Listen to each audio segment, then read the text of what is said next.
This single mother completely destroyed the Roman Empire's greatest city, leaving over 80,000 Romans dead in her wake. If you love forgotten stories of powerful women, hit subscribe. I uncover a new one every week. 30 CE. Boudicca was born into the Iceni tribe of eastern Britain. Her name meant victory, and she would live up to it. But first, she had to catch a chicken. She married Prasutagus, king of the Iceni. Together, they ruled a prosperous kingdom. They had 2 daughters, vast lands, and gold enough to make Roman emperors jealous. Life was good. Too good. 43 CE. Emperor Claudius invaded Britain with 40,000 men. The Romans had conquered Gaul, Spain, Germania. Now they wanted our island. Most tribes fought. Most tribes lost. Prasutagus chose survival over pride. He made a deal with the devil. The Iceni would become a client kingdom of Rome. We'd keep our lands, our customs, our gold. In exchange, we'd bow to Roman law and pay tribute.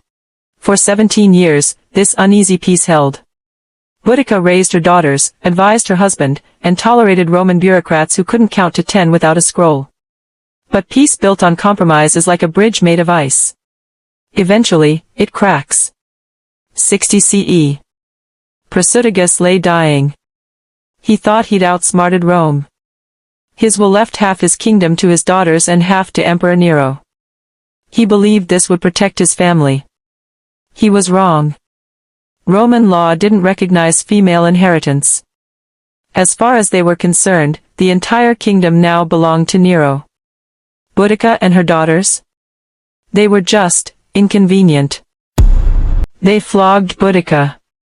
Her daughters, the Romans violated them.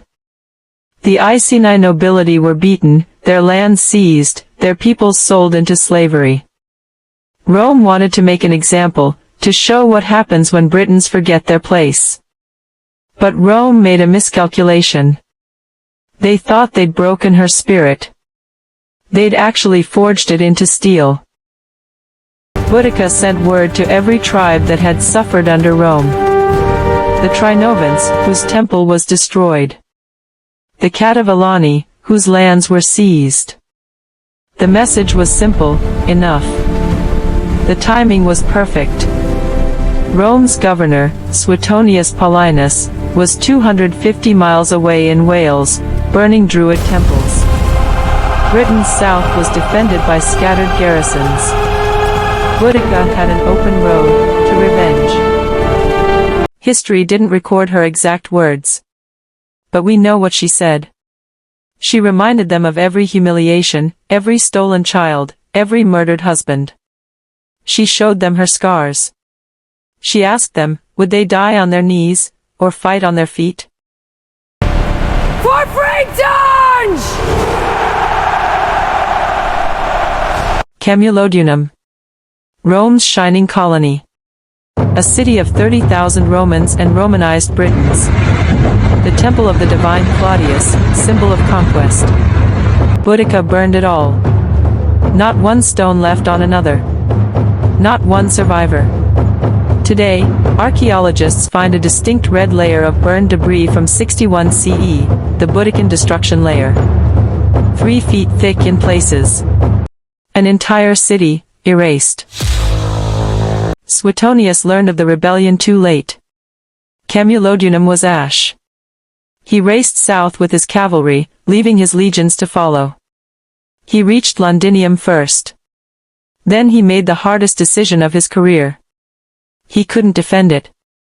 To stay meant death for his entire cavalry and Rome's best general. He gave the order, evacuate. Those who could travel should flee. The rest were on their own. Londinium. Just a small trading post, really. Only 30 years old. Between 7,000 and 10,000 died. Boudicca's warriors killed everyone they found, Roman or Briton. There was no mercy. This was existential war. Then Verulamium. 3 cities. 17 days. According to Roman historian Tacitus, 70,000 to 80,000 people died. The ancient sources all agree, Boudica didn't take prisoners. Didn't enslave. She executed, crucified, burned. This wasn't conquest. This was cleansing. Nero genuinely considered abandoning Britain. The province had become Rome's Vietnam. But imperial pride won out. Suetonius would have one chance to save Rome's northernmost territory. One battle. All or nothing. Somewhere along Watling Street, we don't know exactly where, Suetonius chose his ground.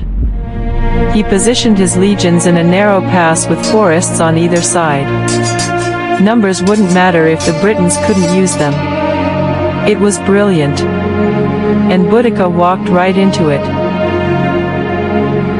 For hours, Boudica's warriors charged. They fought with desperate courage. But courage doesn't defeat mathematics. In that narrow pass, 10,000 disciplined Romans were worth 100,000 brave but disorganized Celts. And the wagons. The wagons they'd brought to watch the victory became a death trap. 80,000 Britons died that day, men, women, and children. Roman casualties? Tacitus claims 400 dead, perhaps 1,000 wounded. Even if he exaggerated, the ratio was catastrophic. The sources disagree on the details. Tacitus and Dio both say she took poison. She'd seen what Rome did to captured enemy leaders, paraded through streets, strangled in prison. She wouldn't give them the satisfaction. Her daughters made the same choice. They never found her body. Rome got its victory but not its prize. Somewhere in Britain, Boudica is buried in an unmarked grave. Some say beneath platform 10 of King's Cross Station. Others say it's lost to time. Perhaps that's fitting. Rome won the battle, but Boudica won immortality. Suetonius's revenge was merciless. He nearly exterminated the Iceni tribe. Only when his brutality threatened to spark new rebellions did Nero replace him. Britain remained Roman for 350 more years. They built roads, cities, Hadrian's Wall. They wrote history, but they couldn't erase her. She became everything, symbol, myth, inspiration. Queen Elizabeth I identified with her. The suffragettes invoked her name. Today she's on coins, statues, bad TV movies, and apparently, energy drinks. She would probably find this hilarious. Did she succeed? She destroyed 3 cities, killed 80,000 enemies, and nearly drove Rome from Britain. But she lost the war and her people paid in blood. So, no. But her name outlived Rome itself. 2,000 years later, we remember a Celtic warrior queen who refused to submit, who turned grief into fury, who nearly accomplished the impossible. Boudica didn't win. But she was never forgotten. And sometimes, that's victory enough.